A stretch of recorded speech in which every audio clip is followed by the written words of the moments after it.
Sun Business, les dirigeants et les entrepreneurs du territoire ont la parole. Clément Lessort. Voilà, bonjour à toutes et à tous. Merci d'être avec nous pour ce nouveau numéro de Sun Business. C'est le mardi à 12h30. On ne le dira jamais assez pour cette nouvelle saison. 235 salariés, 60 agences de la Baule à Angoulême. 8 activités, Europcar Atlantique en franchise, Lokeco, Marguerite, Mobilicar et des offres de formules service évidemment pour la flotte de véhicules.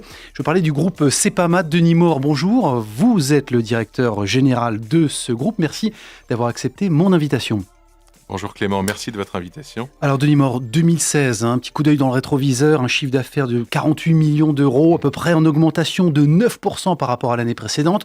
2017 qui semble, selon les premiers indicateurs, vous allez nous le dire, conforter cette progression. Le business de la location de véhicules ne connaît pas la crise ? Effectivement, l'entreprise a retrouvé de la croissance depuis à peu près 2 ans. Cette croissance, elle est tirée par la consommation du B2B, c'est-à-dire de nos clients entreprises ou interprofessionnels. Voilà. Elle est aussi tirée par l'ouverture de nouvelles stations, parce que, y compris dans des périodes un petit peu plus calmes, eh bien, on a continué un effort d'investissement lourd dans l'ouverture de nouvelles stations, Europcar ou Lokeco. Donc Saint-Herblain, Poitiers, les Sables-d'Olonne, tout notamment. Ça. Et puis elle est tirée par l'aéroport. Et on le dit jamais assez, mais l'aéroport connaît une croissance très soutenue de son trafic, dont nous bénéficions, mais que nous exploitons aujourd'hui dans des conditions devenues extrêmement difficiles.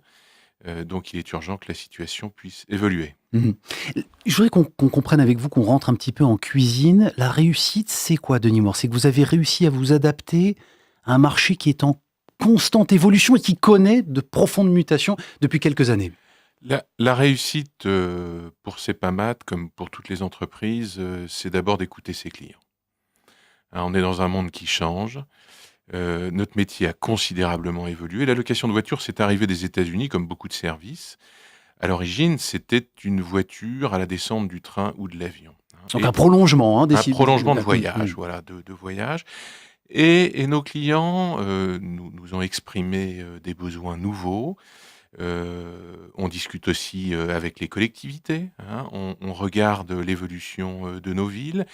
Et tout ça, ça contribue à faire évoluer nos activités, nos services. Donc, d'un loueur de voiture à la descente du train ou de l'avion, nous sommes devenus un véritable opérateur de mobilité avec des solutions à la fois pratiques, économiques et surtout durables pour nos clients professionnels et particuliers. Alors justement, une étude menée fin août tout récemment par un des leaders de la location de véhicules entre particuliers révèle qu'un Français sur 2 déclare que posséder une voiture individuelle ne devrait plus être une priorité dans les 10 prochaines années à venir.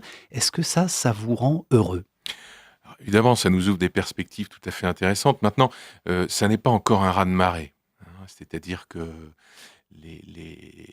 vous savez, il y a plusieurs choses. À la fois, on a des mutations technologiques qui sont considérables et qui favorisent l'émergence de nouveaux modèles, de nouvelles plateformes, des modes collaboratifs un petit peu nouveaux. Et puis, la voiture individuelle, elle reste quand même fortement ancrée dans l'esprit du citadin. Alors, ma génération, nous, on est nés avec la voiture, donc évidemment... Mais la propriété à l'époque, la possession, c'était un accomplissement d'une vie. C'est plus le cas aujourd'hui. Les gens ne veulent plus être propriétaires de leur voiture. Est-ce qu'il y a un changement de paradigme entre possession et usage, fonction et propriété ? Il y a clairement un changement de paradigme qui s'affirme surtout chez les jeunes générations, donc, mais avec une évolution lente, parce que, encore une fois, ça n'est pas un raz-de-marée, et le changement des comportements, le renoncement à la voiture individuelle, c'est quelque chose que tout le monde trouve sympa pour son voisin, mais pas encore complètement pour soi. Maintenant, encore une fois, les évolutions technologiques y contribuent, et on va sans doute en parler, mais les évolutions des villes. Les villes ne s'adapteront plus à la voiture individuelle. Les élus ont décidé de forcer un peu l'évolution des comportements. Ça veut dire en gros chasser la voiture de la ville, quoi. Contrairement à ce que disait Pompidou en disant que c'était l'avenir de la ville.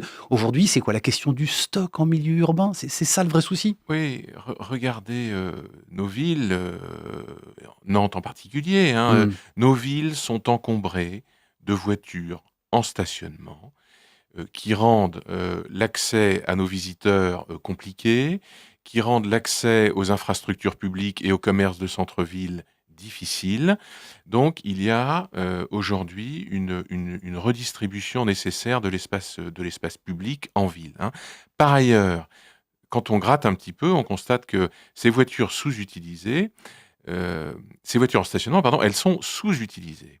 Ça veut dire qu'elles coûtent cher à leurs possesseurs, elles perdent de la valeur tous les jours, et le fait de les stationner sur l'espace public, eh bien, ça amène tout un tas d'inconforts, de type problème de stationnement, de PV, d'entretien, de dégradation. Donc vraiment, il y a un intérêt pour le propriétaire de la voiture individuelle de reconsidérer la possession de la deuxième et même de la première voiture.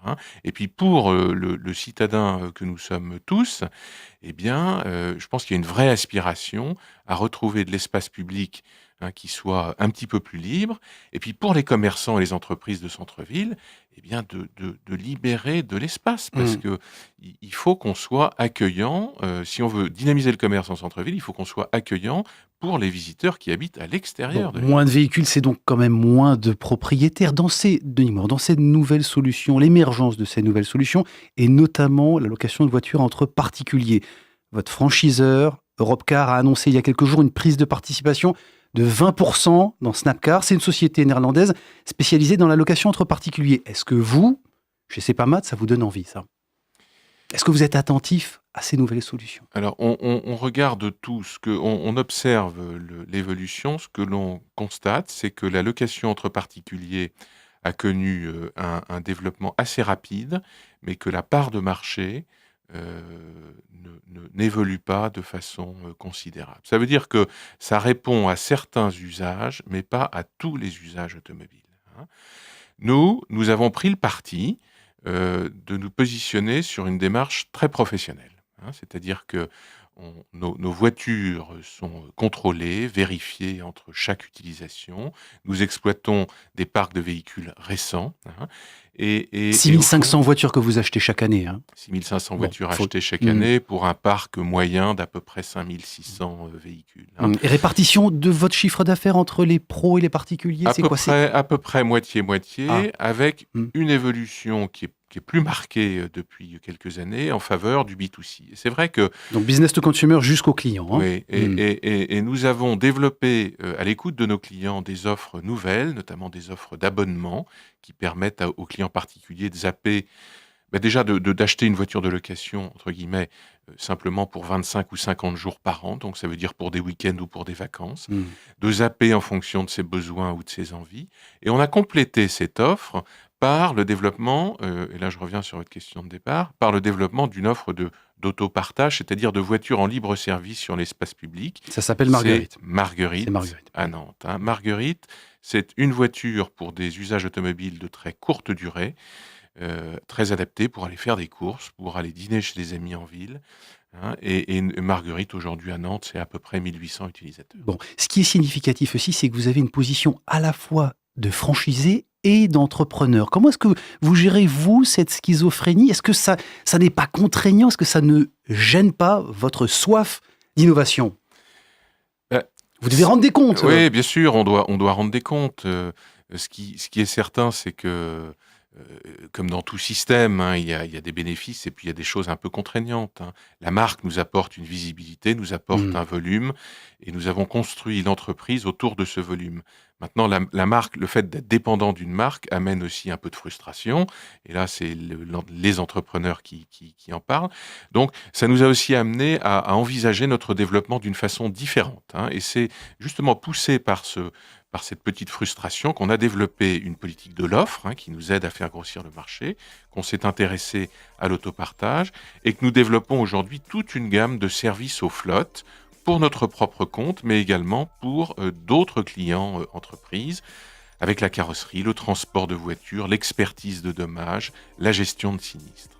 Ça va très très vite, Denis Maure. On voit effectivement qu'il y a de grands enjeux à suivre et vous êtes au parfum. Merci beaucoup d'avoir été dans nos studios. Merci d'avoir répondu à nos questions. J'en profite très rapidement pour vous préciser mon invité de la semaine prochaine, Nicolas Faguier. Il viendra bien nous raconter son histoire, l'histoire de son entreprise. Ça s'appelle France Génois. C'est une success story qui, en quelques mois, va tourner au cauchemar et se retrouver à 2 doigts de la liquidation judiciaire.